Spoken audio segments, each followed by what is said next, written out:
Talagang hindi pangkaraniwan ang laki ng mga hayop na ito. Mahirap talagang paniwalaan kung hindi ito naaktuhan ng kamera. Lalo na at bibihira lamang silang makita.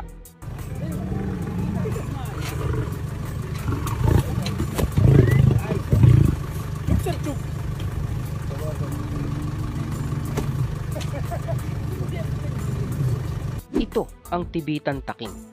Matatagpuan sila sa ilang probinsya sa China at sa Tibet. Hindi ito karaniwang nakikita ng mga tao, pero malaking hayop din ito.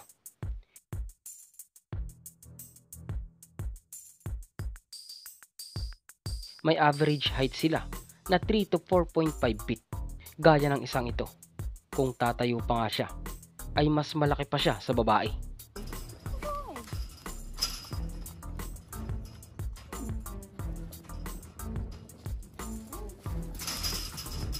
Siyempre, magpapahuli ba naman itong ibex? Hindi lang ang sungay nila ang malalaki, dahil lumalaki din sila ng nasa 3.5 feet.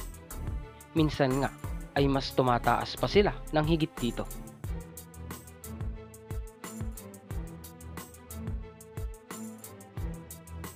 Nakakita ka na ba ng ganito kalaking mga rabbit?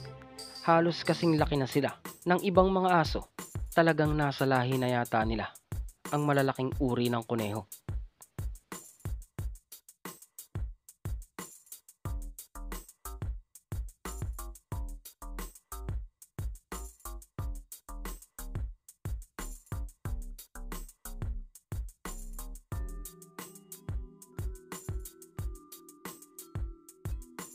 Hindi inaasahan ng mga diver na ito mula sa Taiwan na may encounter nila ang isang malaking oarfish.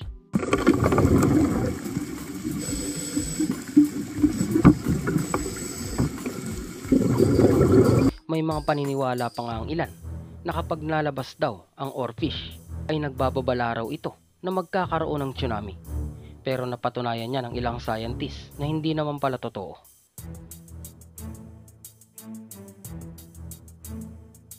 Na-stuck ang leatherback turtle na to sa sapa.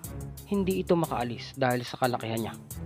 Pahirapan pa nga sila na mai-rescue ito dahil mabigat bago nila ito maibalik sa dagat.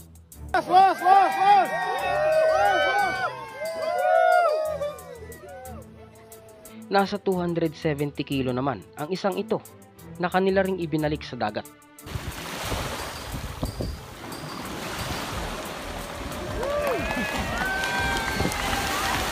Maaring hindi mo pa nakikita ito. Ito ang Southern Royal Albatross. Malapit na kauri sila ng mga giant petrel. Pero mas malaki sila kaysa sa mga petrel.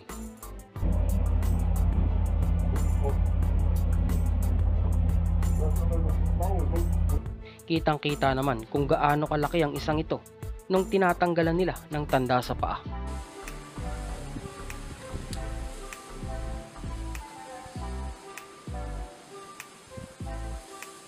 Habang nasa kagubatan sila at nagpipiknik, dito ay lumapit ang isang malaking moose, kaya napalayo sila at makikita pa ang mga kalmot sa kanya ng mga predator na tila ay nagtangka sa kanyang buhay.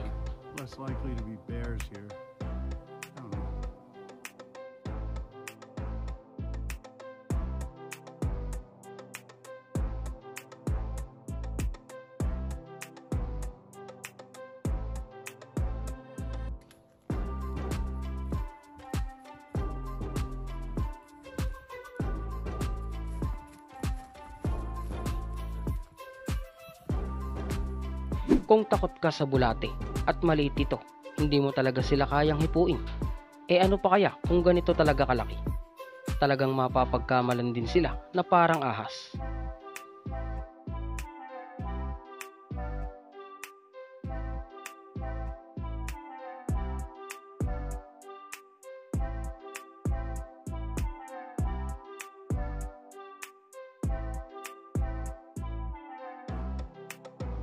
Nabili naman ng lalaking ito ang isang king crab na may halagang $1,500.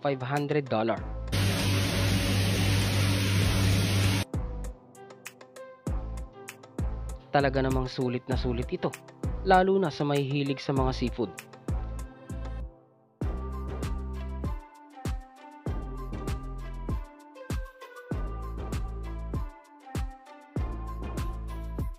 Kung malaki ang mga giant salamander sa Japan, tingin ko ay mas malaki ang mga giant Chinese salamander. Tulad nito, pahirapan pa nga sila na buhatin dahil sa laki ng mga salamander.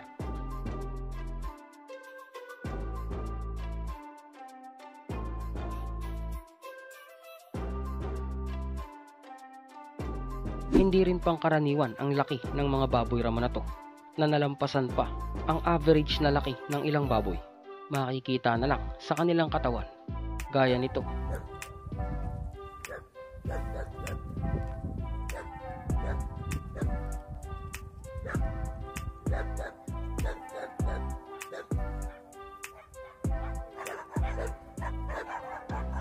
At talagang malalaki din itong mga Himalayan Griffon vulture at Eurasian vulture.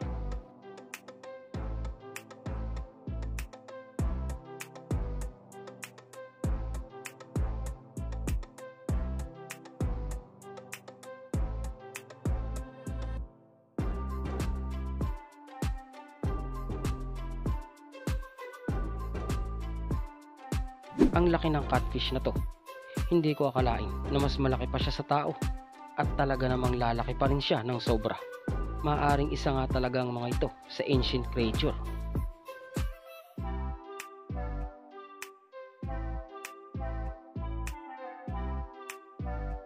Kamakailan lang, nakuha nila ng video ang 3 sa malalaking leon na namamahinga sa tabing daan.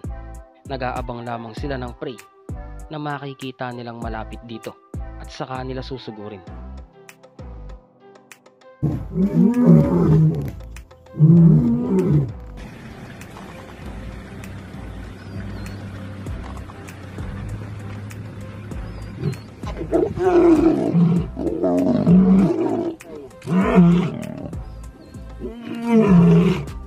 Ito ang giant armadillo. Sila ang pinakamalaking lahi ng mga armadillo. Harmless naman sila pagdating sa mga tao. Chão é erguer, consegue erguer? Não consegue nada. E é macho, né? É machão. Oi. Bichão, vai, solta ele, solta ele, deixa ele embora. Talagang malaki din itong mga aso na giant malamuti. Kung aalagaan ito ay talagang sulit, dahil may best friend ka na, may guard dog ka pa.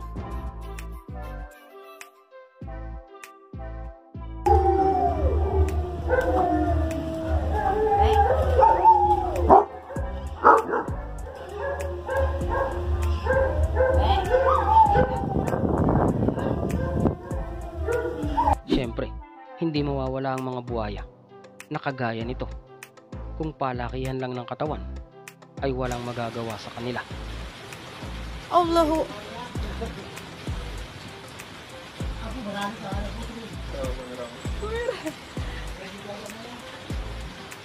Mandi bareng. Hi, big boy.